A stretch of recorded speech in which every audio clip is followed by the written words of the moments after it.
Alright gamers, since apparently Apotheosis Veil is now a meta pick for Warlock, it's kind of weird. You're probably wondering what builds to use for damage, even though I will say it is quite a simple exotic. There isn't really much build crafting you need to put into it. The only really things that can, I guess, boost this exotic would be fragments and then aspects in your build itself.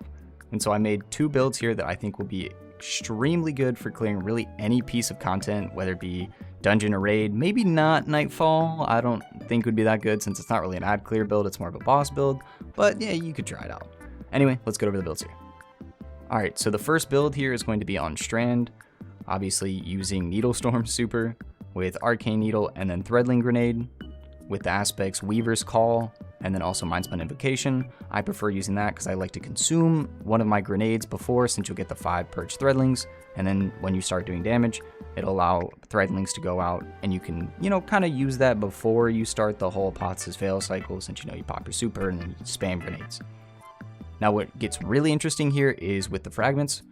So you're going to be using Thread of Ascent, which is insane because when using your grenade, you get a whole load of buffs. You'll get 30 handling, 40 reload speed, a 0.925 reload duration multiplier, 30 airborne effectiveness, which isn't very useful.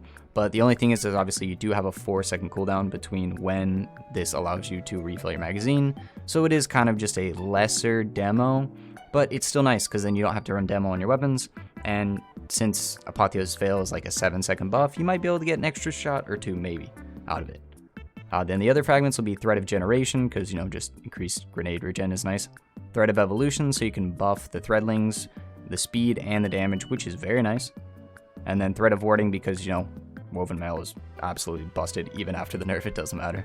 The weapons I use for this build are going to be Osteostriga, Eremite, and then also Apex Predator, so I can kind of just cycle into some dot damage with Osteo, and then Eremite, because it's just a phenomenal fusion, and to get, or take advantage of triple surges for solar, and then Apex Predator, because it does so much damage.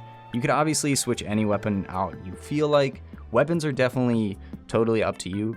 These are just the ones I'm mostly comfortable with, so use whatever you like with this. Now, I'll leave the mods on the screen. They aren't really that important. The only ones I'd really recommend would probably be Radiant Light on the helmet, Triple Impact Induction on the gloves to get the old max benefit that we used to, Charged Up on the chest piece, 3 stacks of weapon surges on your boots, and then also Time Dilation on the class item, and honorable mention to Powerful Attraction, but that is totally up to you. So for the second build, this is my personal favorite. It's going to be on Welllock using Phoenix Dive, Celestial Fire, and then Fusion Grenades. The aspects for the build are going to be Icarus Dash, because I just prefer movement, and then also Touch of Flame, because it makes Fusion Nades nuclear bombs. Now where the build gets pretty crazy is where you add in some extra fragments with Ember of Benevolence, which just giving your ally Radiant, Cure, or Restoration. It'll give you a 400% increase to all ability regeneration, which is massive. And then using Ember of Singeing, which grants 300% additional base class ability regeneration when you apply Scorched Enemies, which is extremely potent. And then also Ember of Searing, so you can just get some, extra melee energy on Fire Sprite. This one isn't really as useful for at least bossing. It's just kind of there for me, just for any ad clear type phase, if you know. And then the last one, of course, Ember of Ashes, since it's the best of the best if you're doing a Scorch to Ignite type build. Weapons I'm using with this are going to be Submission, really just any primary fire weapon, and then Eremite and Dragon's Breath, the new seasonal exotic rocket launcher, which I think is phenomenal with this build, since you can really spam some ignitions and Scorch and do some great damage over time. This is definitely a type of build you'd only use if you have one person using this. The exotic is kind of like Witherhoard in the sense that it's counterintuitive if one other person uses it. I would say it's a little bit more consistent than Witherhoard, since you can still get it back with multiple people. It's just sometimes the ignitions don't count for you, which is a little weird, but that's just how it is. Now again, I'll put the mods on the screen, and I will let you know of the important ones. They're pretty much the same, or not even pretty much, they are the same as the last ones. Radiant Light for the helmet, Triple Impact Induction for the gloves, Charged Up on the chest, 3 Solar Surges on your boots, and then I'm going to be using Time Dilation and, of course, Powerful Attraction for me, especially with this, since using Phoenix Dive. I think that is huge. But But yeah, I think these two builds are absolutely phenomenal since they can cycle into some great ability regen.